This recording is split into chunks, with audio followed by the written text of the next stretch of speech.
l'épisode numéro 2 des DOSC, Nicole et Francis. Je vais inverser. Alors, chers youtubeurs, bonjour. Je vous renvoie au premier épisode de cette rencontre. Et donc, je précise que ce que j'aime, c'est filmer sans être vu. C'est filmer nos trésors de l'aviation, des personnes qui vivent dans ce milieu et qui aiment ce milieu et qui sont surtout en général libres penseurs dans ce milieu, ce qui n'est pas toujours évident, et qui ont un parcours intéressant. Donc, je vous renvoie à l'épisode numéro 1. Et là, dans l'épisode numéro 2, vous verrez à la fin, on a commencé un tout petit peu à parler des vols. Et là, je vois, Nicole, que tu as pris un objet magique que les jeunes connaissent peut-être d'ailleurs pas très bien. En fait, c'est le carnet de vol. Un carnet de vol. Tout le monde en a un, mais moi, j'en ai jamais vu un avant d'en voir un. C'est pas quelque chose dont on voit des reproductions partout, quoi. C'est un petit peu comme un carnet de comptes quand on n'a jamais fait ses comptes. Oui, c'est ça. C'est exactement ça. Donc, on va commencer par les premières expériences de vol. Allez, on commence par toi, Nicole. Donc, on avait terminé sur le fait qu'on allait pouvoir peut-être faire un baptême de l'air, puisque, travaillant avec quelqu'un qui faisait de l'aviation, il nous avait proposé de nous emmener faire un baptême de l'air à Saint-Cyr. Donc, nous la partie avec Francis. À Saint-Cyr, l'école près de Paris. Près de Paris. Oui, près de Paris. À Saint-Cyr, l'école près de Paris, oui. Et donc, nous y allons. Il nous avait prévenu que ce n'était pas lui qui pouvait nous faire le baptême parce qu'il n'était pas disponible, mais qu'il y avait un jeune qui nous prendrait en main. Donc on arrive donc effectivement un jeune pilote nous prend en main. Ne nous fait pas du tout de préparation avant de monter dans l'avion. Oui, il vous fait monter et c'est baptême. Bonne remarque. C'était quoi comme avion? Non, c'était un DR 220, je pense. Un DR 220? Ouais. Mais c'était et vous étiez ensemble? Classique. Et vous étiez ensemble? Classique. Oui, classique. On était là ensemble, les deux. Et donc, Francis monte devant et moi, je monte derrière. Il faisait beau? Au moins? Il faisait beau, mais c'était assez... Il y avait un peu de nuages, mais il y avait beaucoup de turbulences. C'était à l'automne 1971. Ouais. Et donc, il nous a emmenés, il nous a commencé à nous faire des tours au-dessus de l'aérodrome. Bon, il faut voir que dans ce coin-là, il y a des zones réservées, on peut pas, interdites, on peut pas. Il a voulu nous épater, donc il nous a fait faire des virages à grande inclinaison. Bon, je préfère ne pas donner de détails. Parce que, en fait, ce qui s'est passé, c'est qu'au bout des 20 minutes, puisque c'est à peu près 20 minutes, une demi-heure, il s'est présenté sur la piste pour atterrir. Il a fait un atterrissage absolument détestable, j'imagine. Détestable, absolument. Et moi... Ça peut arriver. Hein. Ça peut arriver. Mais disons qu'en plus, moi, comme j'étais derrière, donc on a une autre sensation. Et je suis sortie de l'avion, j'avais très peur. Il a voulu vous dégoûter, tu penses? Non, il a voulu vous faire le zazou? Oui, il a voulu nous montrer voilà, ce qu'il savait faire. Ah, ça, c'est terrible. Hein. D'où l'importance de choisir son pilote pour un baptême de l'air. Ah, oui, ça peut dégoûter. Ah oui, absolument. Ouais. C'était, et puis pas faire, effectivement, pas faire des trucs. Ouais. Et puis choisir aussi le jour où on le fait. C'était peut-être pas une bonne journée. Pas le bon jour. Et là, vous aviez quel âge à peu près tous les deux? 71, 23 ans. Oui, vous étiez jeune, quoi. Donc en plus, ça aurait pu casser comme ça le. Ah oui, mais ça là vraiment, pour moi, j'ai dit je peux pas. Ah oui, d'accord. Je suis trop heureuse. J'ai peur. C'est pas la peine. Quand on veut faire de l'aviation. Et toi, Francis? Ah oui, moi c'est pareil. J'étais. Ah, t'as eu peur aussi? Peur. Je vais pas dire que j'ai eu peur, mais j'étais mal à l'aise, quoi. Ah, il n'a pas aimé. J'ai pas aimé. J'ai pas aimé du tout. Et vous avez réitéré autre part? Non. Donc non, là, ça nous a refroidi, quoi. Ça nous a refroidi. On a dit oui. Alors, aussi peut-être à cette époque-là, on continuait tous les deux. On était en plein dans les études. Francis, il était revenu du service militaire, donc il avait repris le travail. Moi, je m'étais donc inscrite à la fac pour faire donc le cursus informatique. On commençait à parler de peut-être quand même de se marier. Enfin donc bon, voilà, ça. Oui, puis moi, je suivais des cours Francis. pour devenir ingénieur Oui. d'arts et métiers. Donc, on n'a pas continué. Non. On n'a pas continué. D'accord. Donc Et là-dessus, après, on a eu toute une période où on a fait plein de choses. Euh, De la marche, ouais, et du bah, bateau. et du bateau. du bateau. et du Du bateau. bateau. Et jamais d'hydravion. Non. Ah non. Vous n'avez jamais eu envie de... Ah, on n'avait pas eu l'occasion, mais on était un peu loin on était quand même loin de centres où on aurait pu faire de l'hydravion, quoi, parce que l'hydraviation, c'est surtout Biscarrosse, quoi. Et alors, et quand est-ce que ça revient alors? Alors, Qu'est-ce ça qui se revient passe? À cause du bateau, À cause du bateau. à cause de la voile. Donc, on a fait. Francis était très intéressé pour faire de la voile. Il s'est donc inscrit à un club qui dépendait de Non, ses- on a remonté le club voile d'Hispano-Suisse. Et il Avec s'est des copains, entraîné. des collègues de travail. Il a fait du bateau. Et puis après, moi, j'ai suivi aussi pour faire. J'ai pas fait de stage, mais j'ai suivi pour ensuite faire du bateau et aller faire des week-ends Et comment est-ce voile. voilà, et comment est-ce qu'on va à l'aviation en venant Alors, du nautisme alors? On faisait du bateau avec quelqu'un qui pilotait. D'accord. Donc un jour, je dis à Francis, il faudrait quand même que je demande à Michel qui m'emmène pour voir si j'ai vraiment peur. Oui.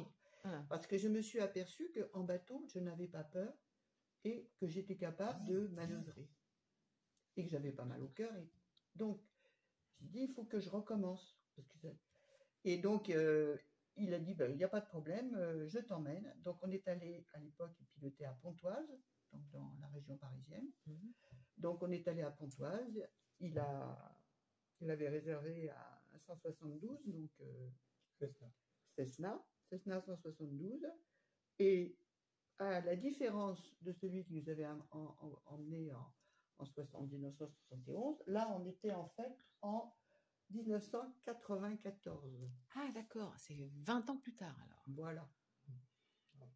Ah oui, il a fallu 20 ans pour que le hasard vous remette voilà. sur... C'est vraiment le hasard, parce que je pense concours que de le circonstances. bateau était une activité qui nous plaisait bien, D'accord. et puis on travaillait aussi, il faut voir. Faut voir.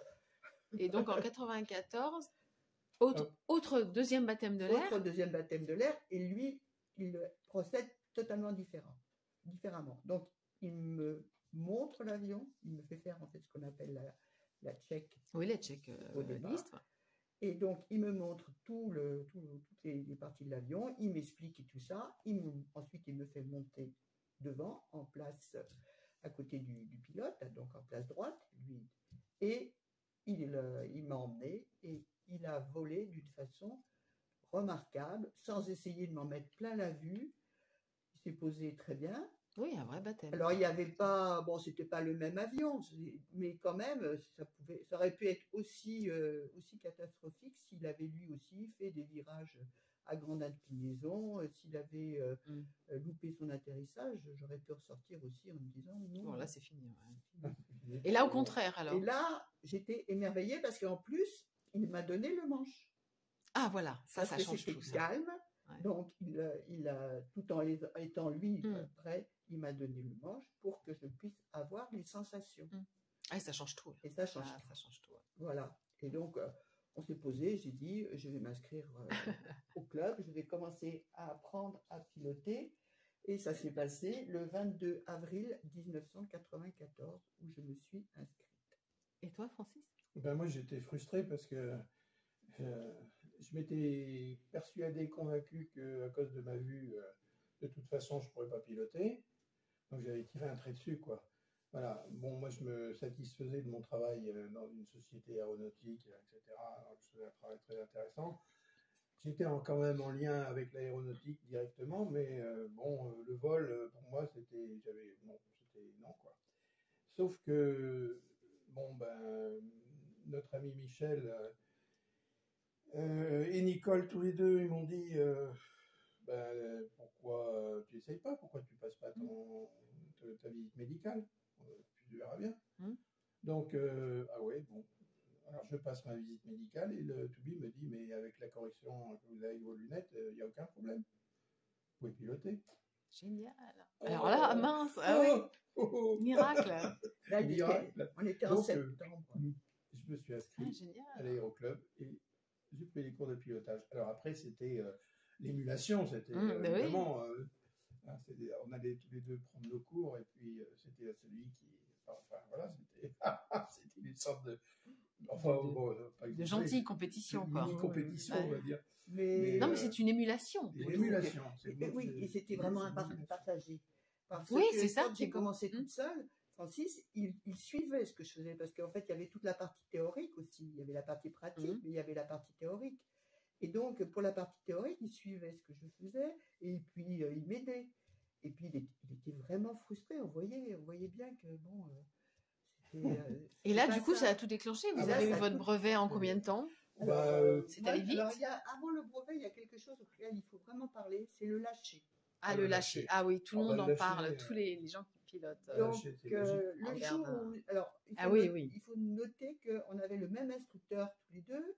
C'était un jeune instructeur, mais il était génial. Vraiment génial, parce que bon, c'est vrai qu'il voyait qu'il avait deux jeunes élèves de plus de 40 ans, mais bon, voilà, il ne criait pas, mais il était très subtil quand il voulait dire quelque chose qui n'allait pas.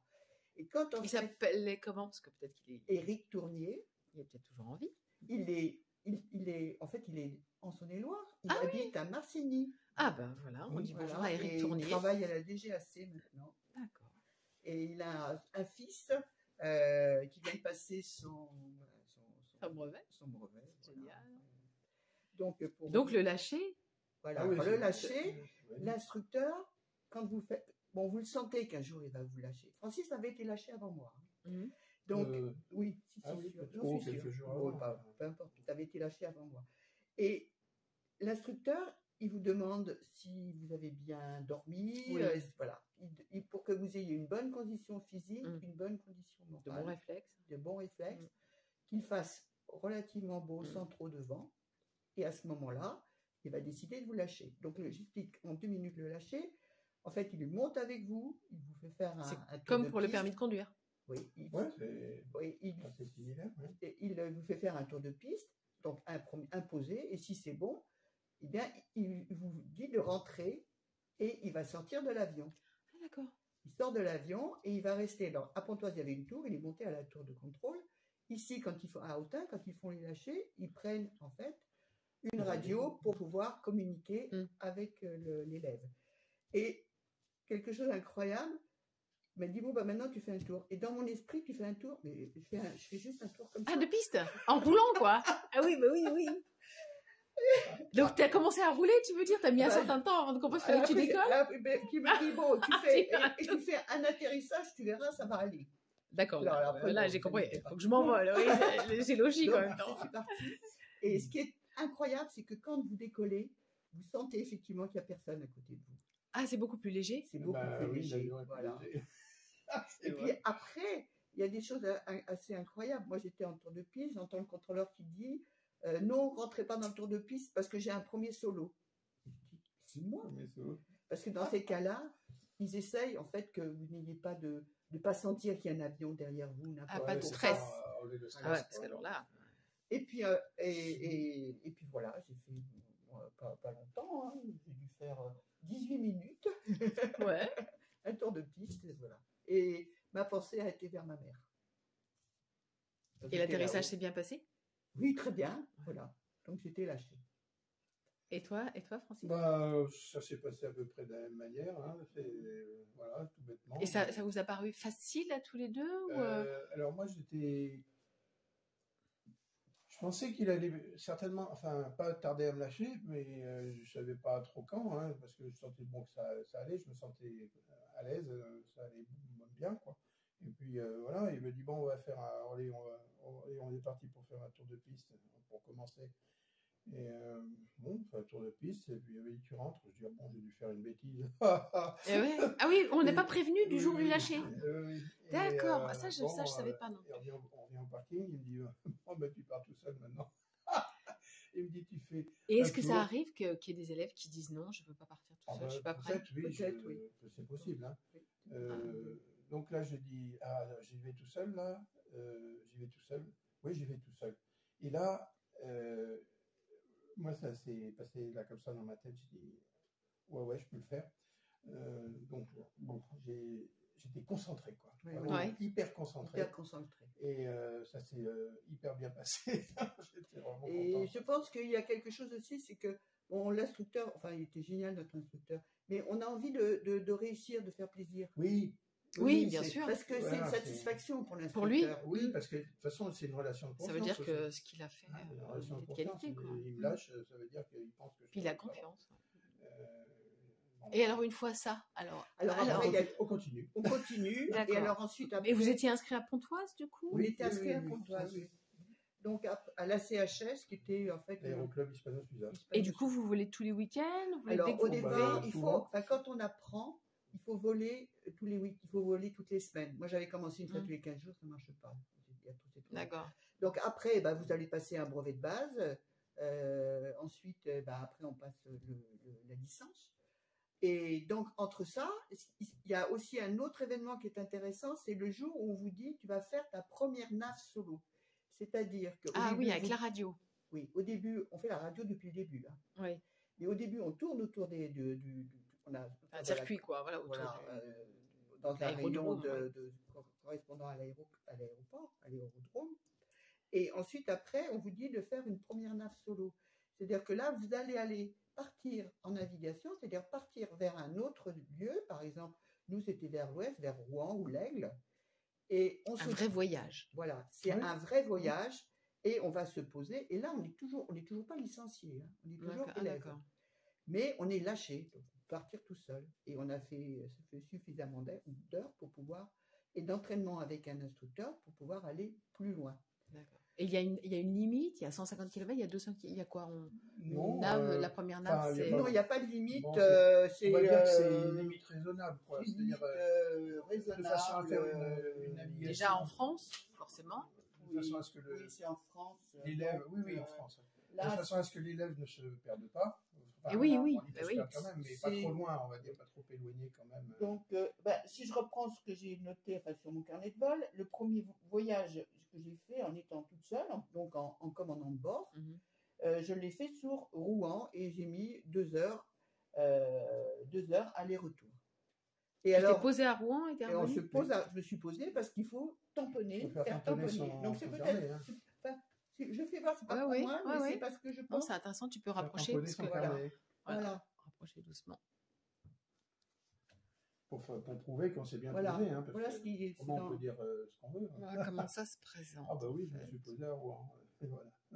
Donc oui, c'est vrai. Pouf, le D'accord, tampon. voilà, je vois Amiens, local, double commande. Ok. C'est un grand moment aussi, ça. Ça, c'est un grand moment. Le grand moment, ça a été que 2 jours après, ou le lendemain, je ne sais plus, eh bien, on est allé à l'Aigle. Oui, c'est le lendemain, c'était au mois de novembre. En plus, on n'était pas dans des saisons très... Oh, Oui, bah, pas bah, facile, bah, oui, bah, novembre. Donc, le lendemain, moi, je suis allée à l'Aigle et Francis aussi. Et on était chacun dans notre petit avion. Ah, ça doit être c'était sympa, drôle. ça, de se faire des C'était coucous. drôle, ça, c'était drôle. Alors, on ne se connaissait pas. Hein. Non, on se Non, connaissait ah ben pas, non. hein. Ah ben non. Donc, c'est moi qui me suis posé le premier, je crois, c'est ça. Oui, oui, c'est toi. Et je me pose à l'Aigle. Il y avait des gens à l'aéroclub, très gentils, très sympas. Bon, voilà, je lui dis, bah oui, c'est une nave solo, la première nave solo, ou Oui. deuxième nave solo, je sais plus. Donc, je voudrais, ouais, pas de problème, on va te tamponner ton carnet. Et puis, comme ils avaient une petite radio, donc ils m'avaient entendu arriver. Et puis ils entendent quelqu'un qui s'annonce pour dire, voilà, qui donne son tour de piste et tout, enfin, c'est la verticale terrain, son tour de piste. Il dit, ah tiens, notre avion. De Pontoise. Ah, ça, c'est Pontoise. marrant alors, vous êtes deux à devenir Un autre avion de Pontoise. Je dis, ouais, c'est mon épouse. Et ensuite, vous êtes allé de plus en plus loin. Alors, donc, après, Non, il y a la alors, licence. Donc après, Ça, on c'est a passé la licence. Donc moi, je l'ai passée en fait le 29 décembre 1996 Ouais. et Francis l'avait passée le 22 décembre 1996, c'est-à-dire une semaine avant. D'accord. Donc tous les deux, on a passé nos licences dans des conditions Compliqué, là, en Complexe. décembre. Oui, Ouais, ça, complexe, c'est... oui, compliqué, oui. Oh, compliqué. Mais vous l'avez eu. Oui, on a eu. L'essentiel, Entre-temps, c'est on d'avoir. avait passé l'examen théorique Mhm. aussi. Et ensuite, il y a le vol de nuit, vous avez passé là? Non, on n'a pas fait le vol de nuit. Alors moi j'en ai fait un, Oui, moi aussi. il n'était pas prévu. En fait, notre instructeur, il voulait que je fasse la traversée de Paris. Enfin, la traversée de Paris, on ne traverse pas Paris, on n'a pas le droit de survoler Paris. Oui. Mais il y a des couloirs Mm. où on peut. Nous, on était étant à l'ouest de Paris. Il voulait que je fasse le couloir pour aller à l'est, c'est-à-dire aller de Pontoise à Logne, très exactement. Et donc, il faut suivre. Bon, je ne vais pas entrer dans les détails, mais il y a une procédure très précise avec des radios, beaucoup de radios, différents points, etc. Où on passe parce qu'on est suivi, évidemment, et au radar et tout. Et voilà. Et on s'est posé à Logne, mais c'était déjà tard. Donc, il fallait revenir. Donc, on a repris le chemin inverse. Et quand on est arrivé, il faisait nuit. Donc, il m'a dit, t'inquiète pas, ça va faire un vol de nuit, c'est pas grave, c'est une bonne expérience. Je vais te montrer, je vais t'expliquer, tu vas poser l'avion, la piste va s'éclairer parce qu'à Pontoise, la piste était éclairée, c'était prévu pour le vol de nuit. Toutes les pistes ne sont pas équipées pour le vol de nuit, hein, surtout pas. À Autun, par exemple, on ne peut pas se poser la nuit, hein, c'est pas possible. Voilà, il y a certains terrains qui sont qualifiés nuit. Bon. À Beaune, maintenant Beaune, on peut, je crois. Il faut un balisage de phare, enfin de lumière. Parce qu'il y a des balises, etc. Ouais. Enfin, ça coûte cher, ça coûte très cher à installer. Les hélicos peuvent se poser la nuit à Autun, mais pas les avions. Il y a juste le taxiway. Le taxiway et puis l'hélistation. Voilà, donc on s'est posé de nuit, c'était très drôle. Voilà, ça m'a fait une petite expérience de. Donc, vol de nuit, moi j'aurais bien continué, mais finalement, non, j'ai pas fait, pour des tas de raisons. Hein. C'est dommage d'ailleurs, mais. Et ça vous a donné envie d'essayer, je sais pas moi, le parachutisme ou le planeur ou d'autres Alors, planeur, on a eu l'occasion. Transport aérien. On a fait du planeur. On a fait du planeur. On a fait un baptême de planeur. Ouais, alors, parachutisme, c'est pareil. On a fait. Enfin, moi j'ai fait un saut en parachute aussi. Ici, hein, c'était à Autun. Parce qu'il y avait le club des parachutistes Sinon, il y a Chalon. du Beaujolais là, qui sont venus et puis proposaient des sauts en parachute. J'ai fait, très impressionnant, enfin pour moi, non pas le saut parce que ça va très très vite et c'est absolument grisant. La chute libre, ça dure très peu de temps, mais c'est vraiment. Je pense que pour les neurones, le cerveau en prend plein. Mais c'est excellent, quoi. C'est un truc. C'est de l'adrénaline à fond. C'est vraiment, et surtout en plus on est filmé, donc à un moment donné, je vois un autre parachutiste là qui descendait, donc il arrive en face de moi, il avait une caméra, il était en train de me filmer, quoi, et puis il faisait des signes, tout ça. Oui, je pense que c'est vraiment une drogue dure. Oui, c'est ça. Ouais. Et après, une fois qu'on ouvre, enfin c'est le moniteur auquel j'étais attaché, hein, qui a ouvert bien sûr, ça fait une drôle d'impression parce qu'on a l'impression qu'on remonte avec le freinage que ça fait, parce qu'on descend quand même à 200 km/h, ça va quoi. Et puis là, crac, ça d'un seul coup, puis là on a l'impression. C'est super, il me disait tiens, tire un peu là, comme ça, là. Donc on peut naviguer. On se balade comme si. Et c'est joli, c'est agréable, il n'y a plus de bruit, enfin ça doit être un bruit assez. On va entendre le bruit de la voile, enfin c'est sympa. Et alors vous pilotez à Pontoise? Alors ensuite, pendant toute votre expérience professionnelle, tout le temps, vous êtes resté à Pontoise? Oui, souvent, alors ensuite, on a après ce qui s'est passé, c'est qu'on a piloté à Pontoise jusque. Et vous avez fait des tours sympas, je sais pas, le Mont-Saint-Michel, quand on était sur Pontoise, on a fait pas mal comme on était tous les deux à piloter, c'était intéressant d'aller faire des voyages. Il y en avait un qui faisait l'aller, l'autre qui faisait le retour. On a fait pas mal de vols sur la Bretagne. On a fait des vols, on est allé aussi à Grenoble. Une fois, moi j'avais une conférence à faire et c'était un peu un défi. On est parti en avion, et avec bien sûr, en ayant pris soin de passer par les points où on pouvait trouver un train pour ensuite aller sur Grenoble. Ah, d'accord, oui, logiquement. Oui, s'il y avait un problème. Parce que c'est la logistique. Là. Oui. Alors, toujours prévoir le plan B, quoi. Plan B.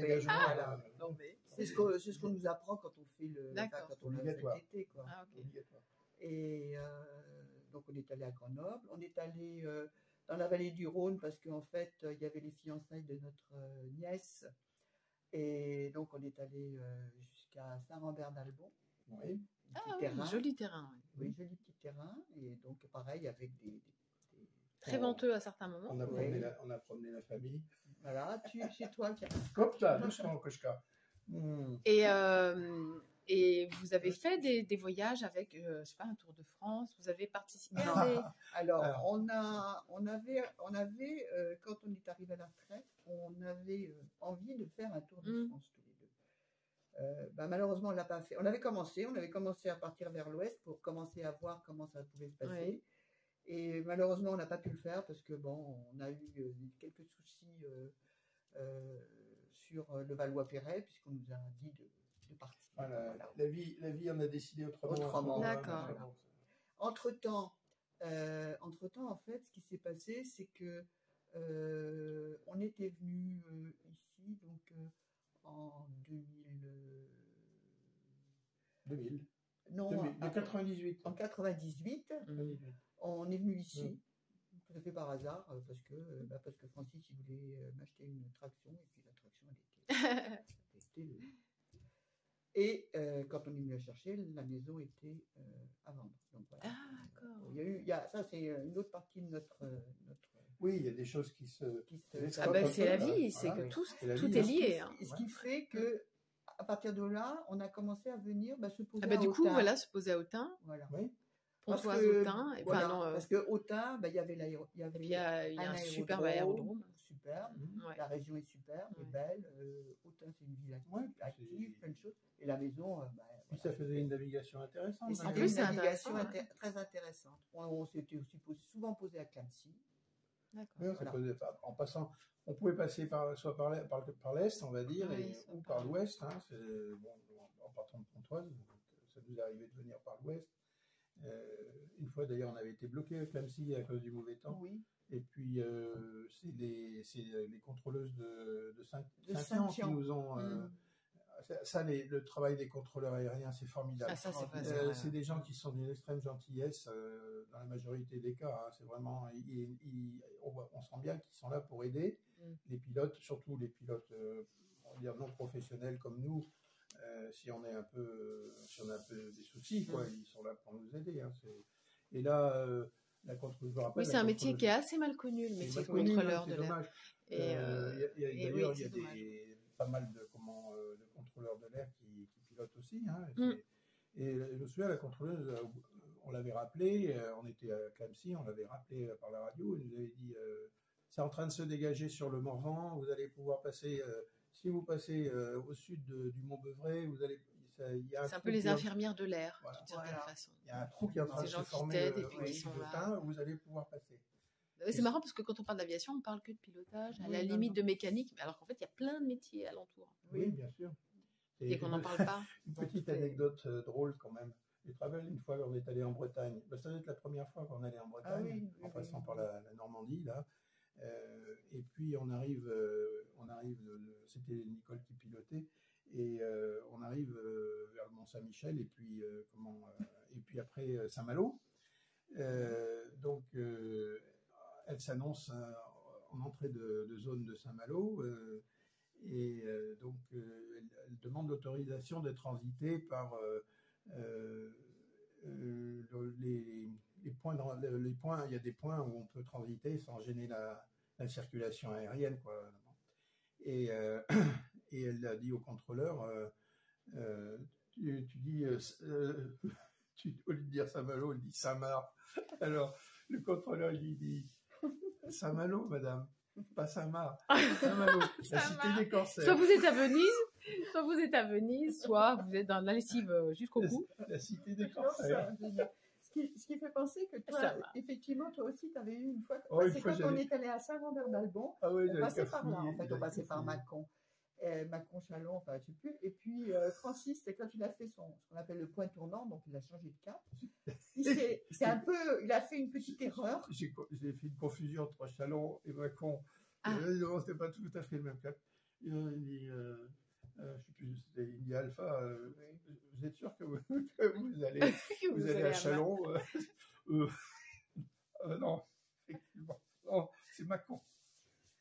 Donc ils sont très Ils sont gentils. Ils sont gentils. Ouais. Ils sont très patients et gentils. Oui, ils sont, Merci, ouais, le contrôleur aérien. et heureusement qu'ils sont là d'ailleurs, parce que Ah bah oui, c'est sûr. là, il y a quelque chose qui a été mis en place depuis déjà pas mal de temps, qui s'appelle le SIV. Et ça, c'est les contrôles. Donc, les SIV, c'est un. Il y a un contrôle, c'est une très grande zone. Par exemple, ICV, Seine, etc. Alors, donc, ça lui permet de contrôler une zone très importante et de voir un peu, de réguler un peu justement la circulation aérienne, et particulièrement pour des pilotes amateurs comme nous, par rapport à une circulation plus, on va dire, commerciale. Et donc, c'est bien parce qu'on a des renseignements, on sait qu'il y a un avion qui est à tel endroit, etc., qui va à telle altitude. Etc. C'est l'œil, quoi. C'est très important.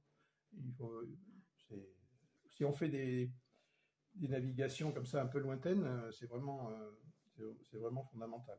Et en arrivant à Autun, alors donc Francis, il avait commencé, il s'était inscrit à l'aéroclub avant qu'on arrive. Il s'est inscrit en 2009, vers septembre 2009, Oui. par là. Donc avec une double sur Pontoise et ici. Et il a commencé, donc il s'est fait lâcher sur le DR400 et il a commencé. Le DR400, alors on avait à Pontoise, on avait 2 Robins. Alors on avait essentiellement nous on pilotait essentiellement à Pontoise sur des Cessna, il y avait pratiquement que ça. Et on avait eu la gamme complète de Cessna, on va dire, d'avions d'aéroclub, des 150, des 152, 172, 172. Et vous avez eu l'occasion de piloter, je sais pas moi, des Piper ou des Pilatus? À Autun, oui. À Autun, on a un Piper PA28. À Pontoise, c'était c'était essentiellement des Cessna. Ben, on a eu deux Robins.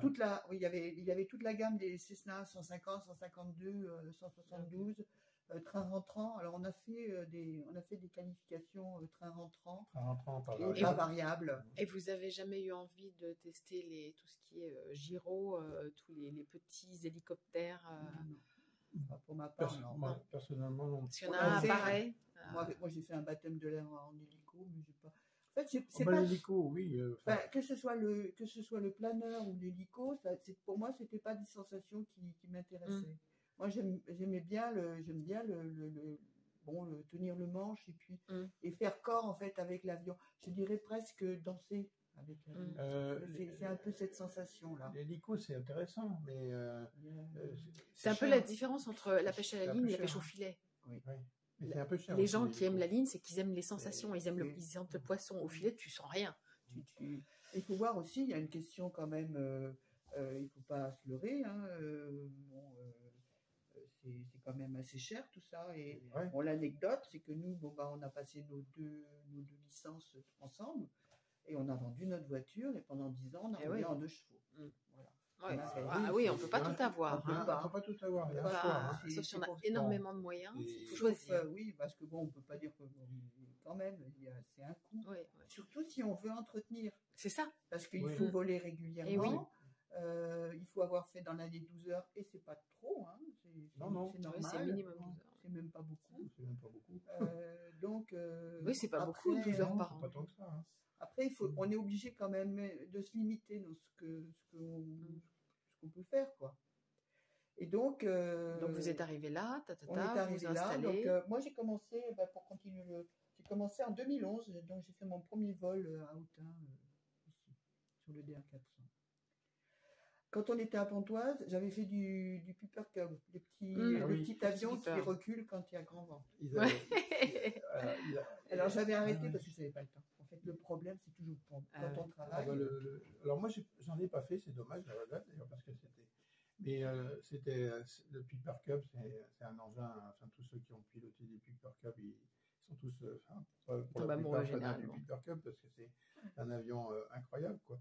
Bien sûr, c'est le train rentrant, c'est un moteur de petite puissance et c'est un avion qui va remarquablement bien, quoi. C'est un truc.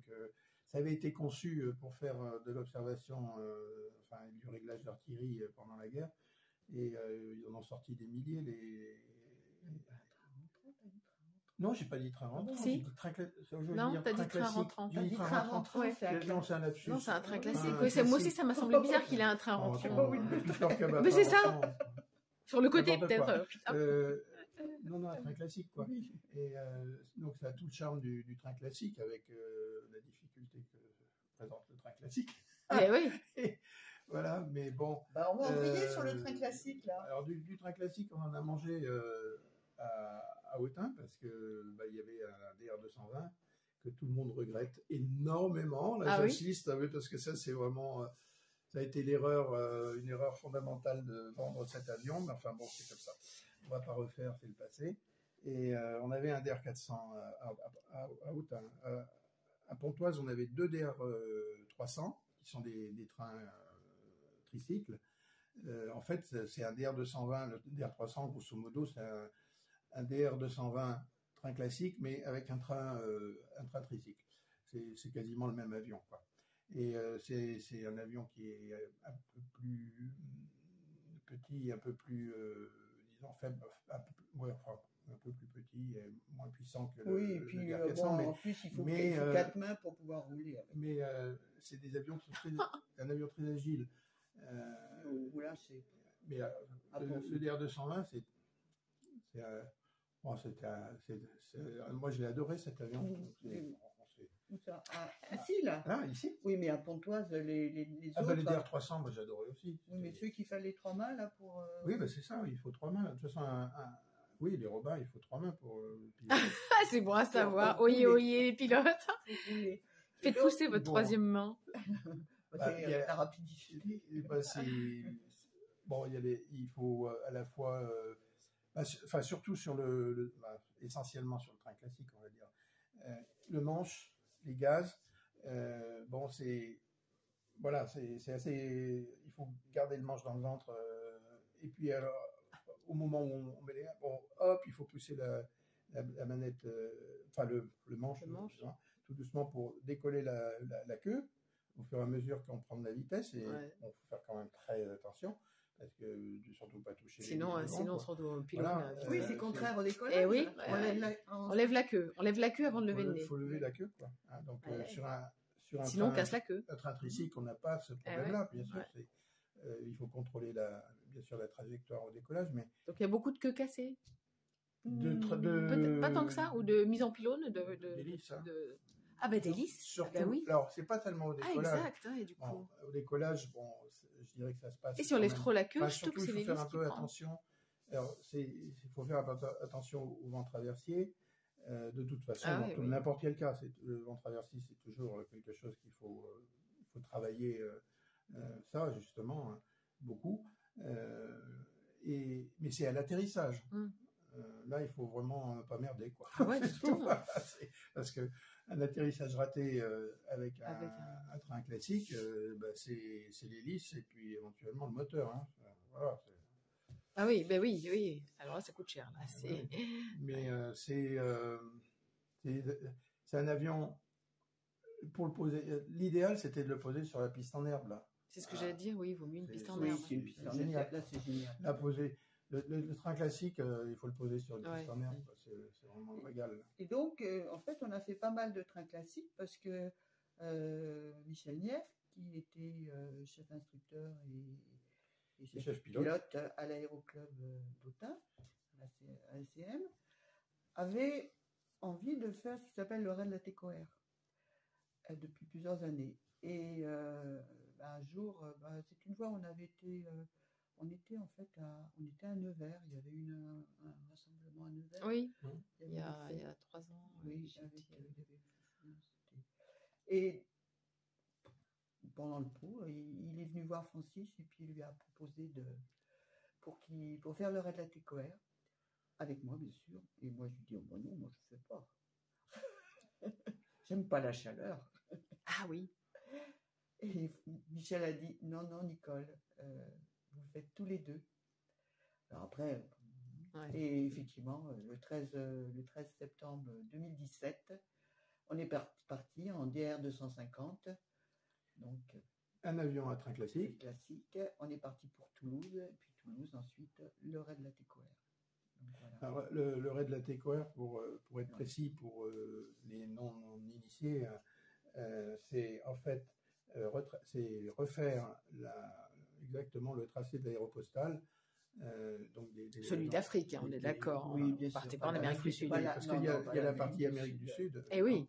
Mais donc, partie toute la partie Afrique, donc de Toulouse jusqu'à Dakar, en passant par Saint-Louis du Sénégal. Donc c'est une aventure extrêmement intéressante, et parce qu'on met ses ailes dans les ailes des pionniers, quoi. Donc c'est assez extraordinaire.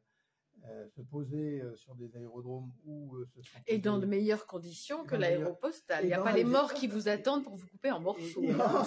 Donc c'est aussi assez agréable. C'est ça. Et là on mesure dans les meilleures conditions possibles. Voilà, c'est ça. Et on mesure là le courage de ces pilotes qui avaient des avions assez improbables quand même.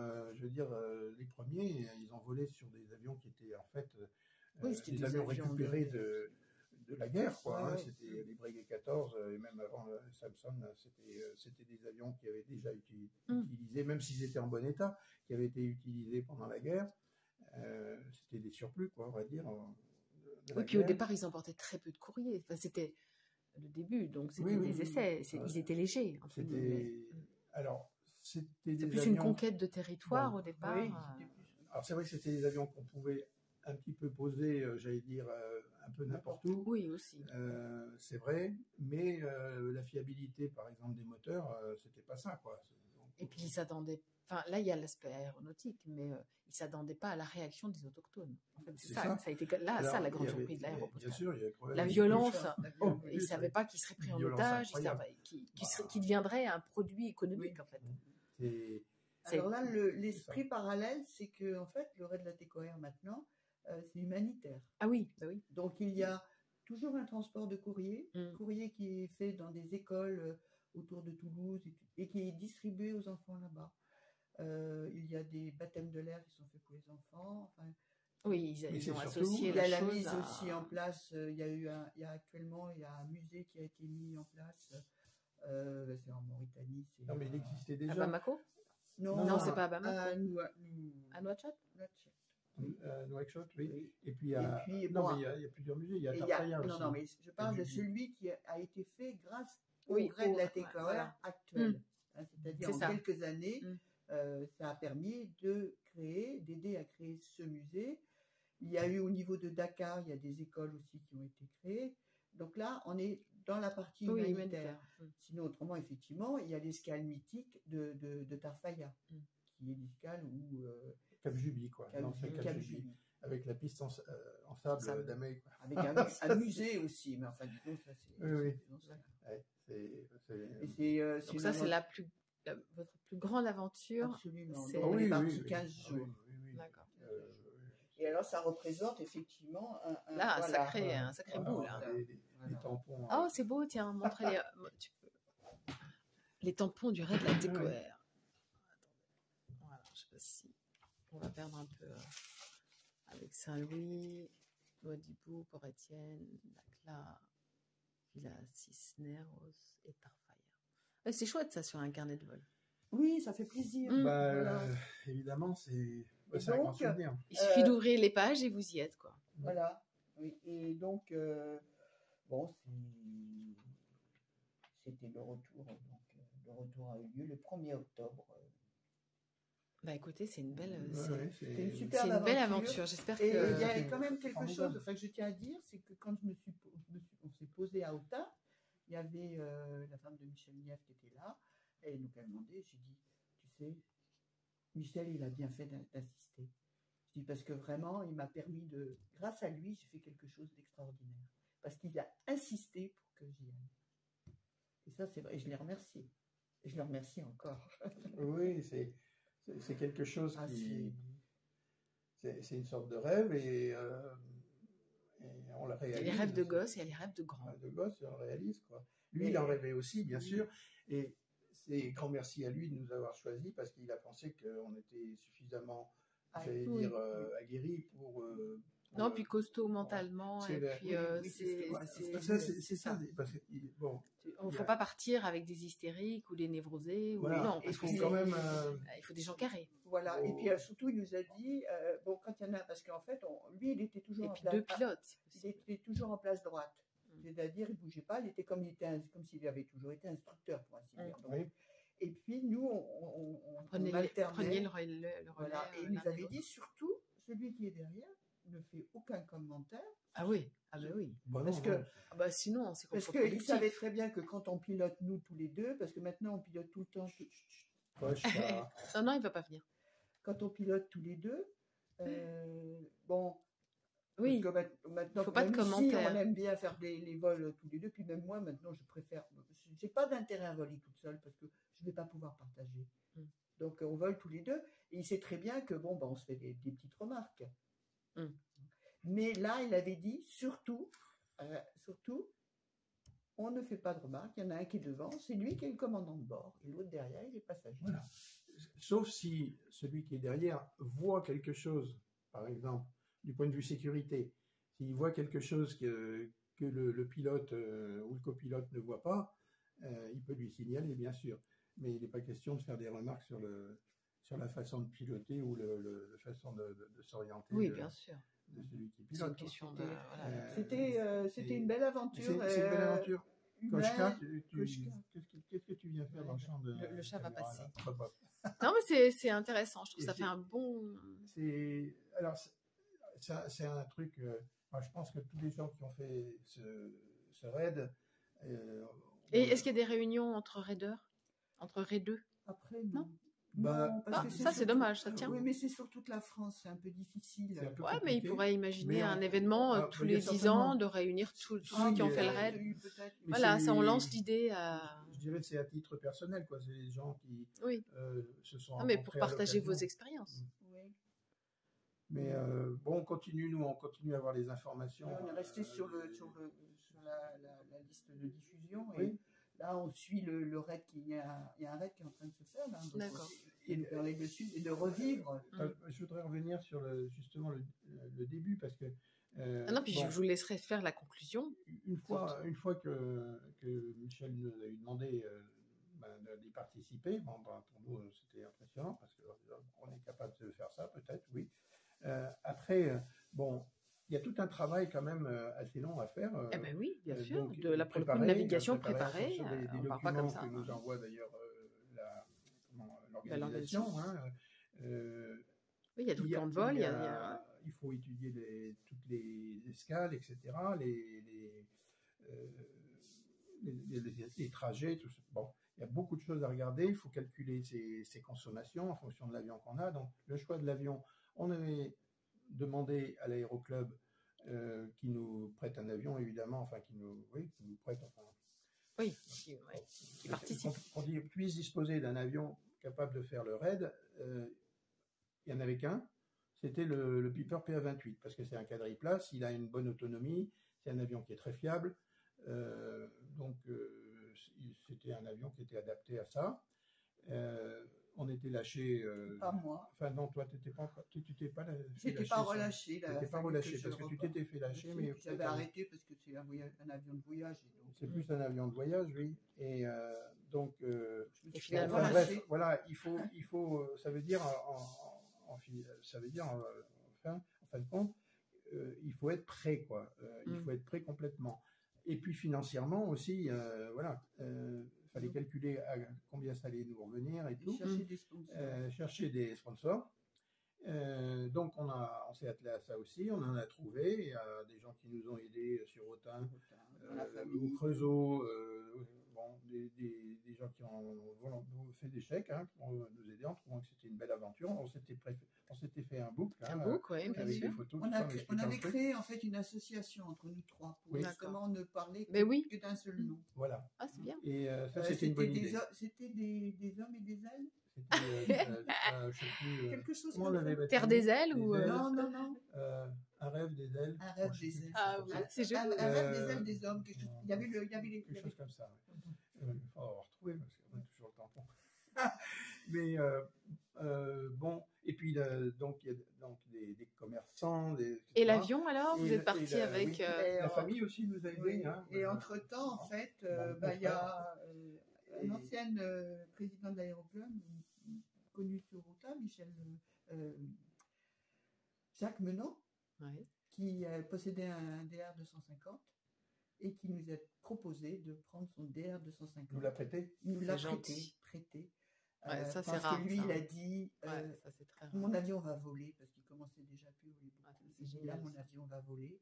Et puis pour nous, c'était extraordinaire. Alors pour moi, j'étais obligée, parce que Francis, il avait fait du DR-220, donc du train classique. Mais moi, j'en avais pas fait. Là, j'en avais fait quand j'étais à Pontoise sur le Super mais là, j'en avais pas fait. Donc, il a fallu que je me mette au train classique. Donc, j'ai d'abord commencé. Il était hors de question de faire l'instruction sur le DR-250 de Jacques. Donc, j'ai fait avec le DR-220 de l'aéroclub. D'accord.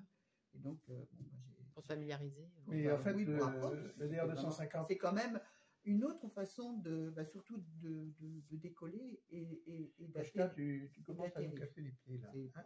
Et pas puis, les mêmes, oui, puis c'est, Et on est ensuite, plus après- lourd quand on est. Et après, après j'ai fait une ou deux leçons justement pour prendre. Une fois que j'étais lâché sur le DR-220, j'ai pris je suis allé avec le DR-250 avec Michel qui m'a pour me réexpliquer que c'était quand même plus puissant. Donc si plus puissant, il faut être plus rapide dans Eh oui. ces. Ouais, il y a une différence assez notable entre le DR-220, c'est 110 chevaux, le DR-250, c'est 160 chevaux. Oui, c'est quand tu vois des Mais c'est casses. un avion qui est facile, le DR-250. Et le surcroît de puissance, au contraire, ça le rend, j'allais dire, Plus fiable. même plus agréable. plus agréable. Ouais. À piloter, à poser. C'est sûr qu'à tout faire. Moi, je préfère aussi piloter une Porsche qu'une 2 chevaux. Ah oui. Hein. C'est forcément plus fiable. C'est un peu ça. C'est Hein. ça. C'est un peu ça. C'est ça. C'est Plus un on avion- monte en gamme, Ouais. plus c'est facile, logiquement. Hein.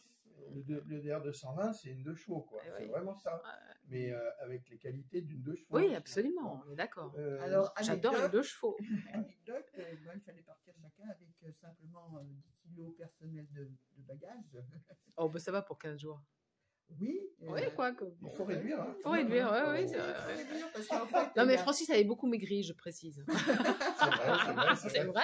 j'avais Ah, pas- bah oui, parce que Oui, Michel, perdu des c'est pas kilos. un petit poids Ah, plus Michel non plus. aussi. Donc, en fait, Moi aussi, voilà, pour moi les aussi. youtubeurs, ils avaient tous perdu 20 kilos.